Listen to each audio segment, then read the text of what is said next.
You ever make a mistake so bad that even when you run halfway across the world, it still follows you? I did. And the worst part is, I thought I was in love. It started on a warm night in the Virgin Islands.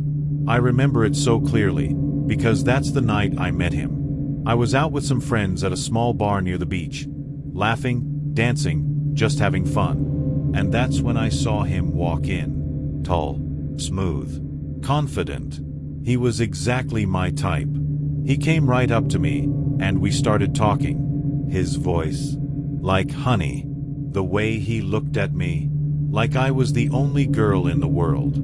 I didn't even know this man's name yet, but my heart was already saying, this is him. He told me he was a CEO, showed me his business card. It looked real, fancy gold letters, all kinds of companies listed. Said he worked all over the world. Europe, Africa, the US, everywhere. Even had dual citizenship. He drove the most expensive car in the parking lot. Bought me drinks. Said all the right things. And when the night ended, I went home with him. I won't lie.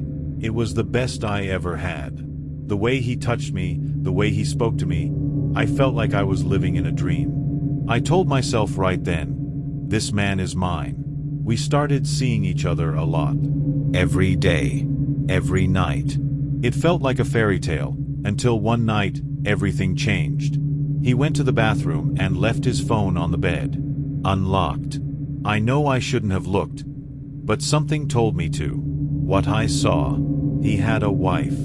And a whole list of other girls he was talking to, like a rotation. While I was still staring at the phone, it rang. Another girl. I picked up. She said, "Hi, I'm his girlfriend." "Who are you?" That's when he came out of the bathroom. I confronted him. He told me he was planning to leave them all. He said, "You're the one I want." I didn't know if he was lying, but it didn't matter. I had already made up my mind. I wanted to keep him forever. So I turned to something old, something spiritual. A binding spell, not a love spell. No. A binding spell ties two souls together, forever. One night, while he was asleep, I took a piece of his dreadlock. I cut a small piece of my own hair and stitched it into his, deep in the back of his head where he'd never notice. And I took his lock and stitched it into my own. When we got intimate, I whispered the binding words. Over and over. It was done. Weeks went by, then months. We moved in together. He still cheated. A lot. But he always came home. That spell worked. No matter where he went, or who he was with, he always came back to me. But things got darker. I started learning who he really was. He was messy, angry, controlling. If I didn't cook, he'd get violent. If I didn't want to be intimate, it didn't matter. He took what he wanted. The final straw? He slept with my cousin. My blood. I wanted to leave, but I was scared. I was a stay-at-home wife. No job. No family support. So I did something quiet. I saved money. Little by little. And I took some of his money too. I made a plan. And one day, I ran. I thought it was over. But he found me. Again. I moved to a different island. He found me. I moved to America. He still found me. I don't know how. I never told him where I went. I changed my name. Changed my number. Cut the lock out of my hair. But every few weeks, I see him. Watching me. Smiling. Standing across the street. Or waiting outside my job. Always knowing where I am. I got a restraining order. I called the police. I even moved again. Nothing stops him. No matter what I do, he always finds me. Some nights, I wake up, and he's in the house, just sitting there, watching me sleep. Then he disappears.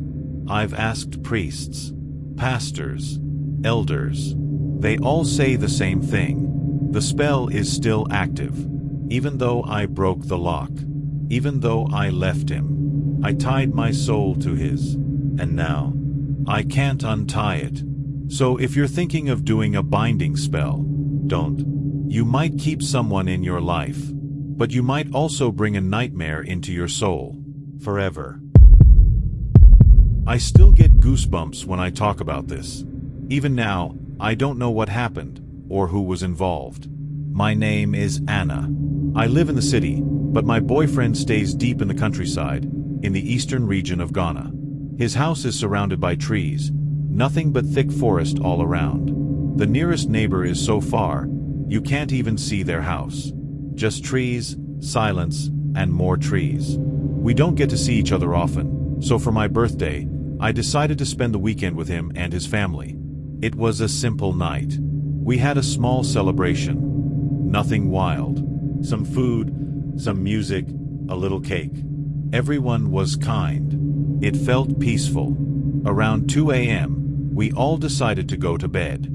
I turned off my phone and placed it on the nightstand next to me. I remember clearly, it was completely off. Then I laid down next to my boyfriend and fell fast asleep. The next morning, I woke up around 7 a.m. I reached over, turned on my phone, and started checking for missed calls and messages. Nothing strange at first. But then, I saw something weird. My phone was open to the camera roll. I don't remember opening it. I wasn't even using the camera app the day before. So I tapped on it, just to see what was going on. There it was. A video. 4 minutes long. Exactly 1 hour after I had gone to sleep. I felt a chill go through my whole body. I knew for a fact, it was off. Nobody else knew my password. My hands were shaking as I pressed play. The screen was pitch black. Nothing to see. Just total darkness. But I could hear things.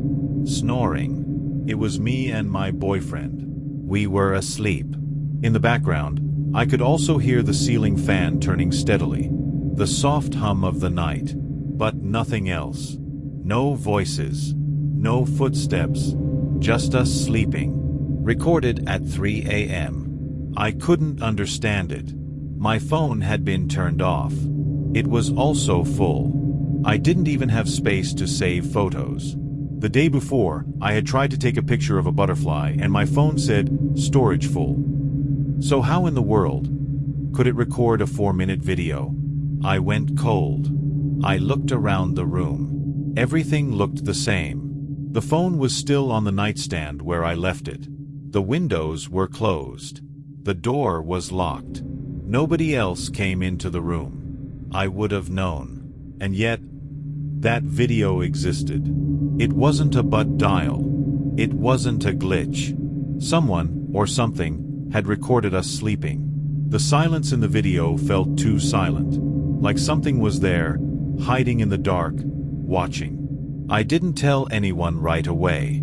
I just sat there on the bed, staring at the screen, trying to figure out how something impossible had happened. Eventually, I showed my boyfriend. He was just as confused as I was. We checked the phone, tried to find out if maybe it was an old video that somehow appeared again. But no.